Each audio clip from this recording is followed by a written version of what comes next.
Welcome to Unit 7 on similarity. All the way through this unit, you're going to want to keep the difference between similarity and congruence clear in your mind to make your life a little bit easier. So let's start with one of the properties of inequality.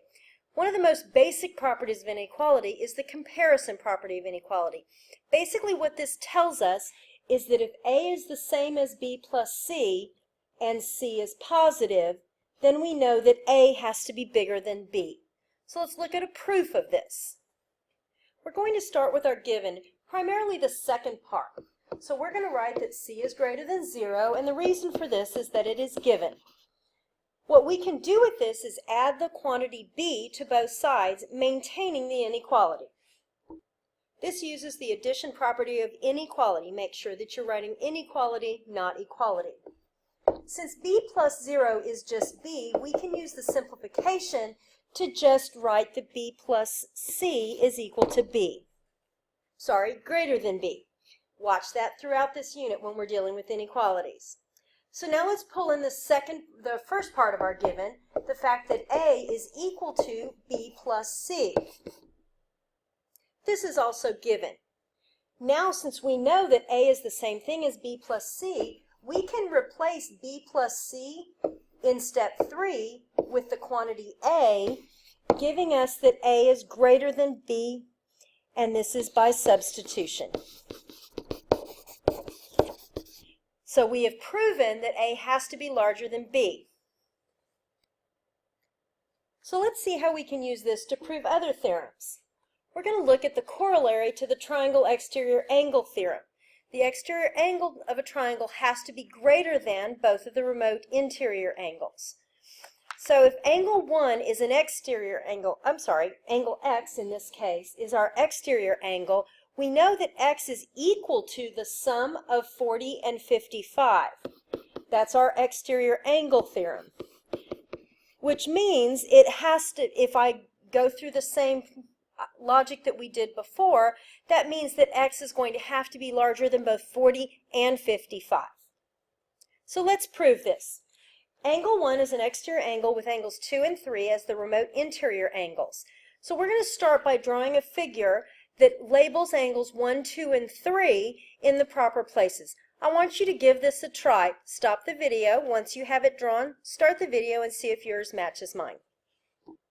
Your triangle doesn't have to look exactly like mine, but 1 should be the exterior angle and 2 and 3 the remote interior non-adjacent angles to angle 1.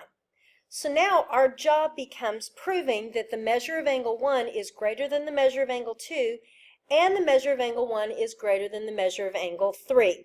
So let's start with our given. What we're given in this case is the figure that we've just drawn. The exterior angle theorem tells us that the measure of angle 1 is equal to the measure of angle 2 plus the measure of angle 3. Now, quite simply using the comparison property of inequality, we have what we were asked to prove. The measure of angle 1 is greater than the measure of angle 2, and the measure of angle 1 is greater than the measure of angle 3. Both of these use the comparison property of inequality. So now that we have a sense of what these inequalities are going to do, let's see how that impacts the relationships between the sides and the angles in a triangle. Within a triangle, if two sides of a triangle are not congruent, then the longer side lies opposite the larger angle. So for example, in the figure that you're seeing here, if AC, this side right here, is greater than AB, the side right here, then we know that the opposite angle, angle B, is going to be greater than the opposite angle, angle C. In your book, it says the largest side is across from the blank angle. Go ahead and change this to the longest side. Sides we tend to measure in terms of length rather than size. So the longest side would be across from the largest angle, in the same way that our shortest side would be across from the smallest angle. This also works in reverse. If two angles in a triangle are not congruent, then the larger angle lies across from the longer side. So in our case, if the measure of angle A, for example, is greater than the measure of angle B, then we know that the side across from A, which would be BC, has to be larger than the side across from angle B, which has to be AC.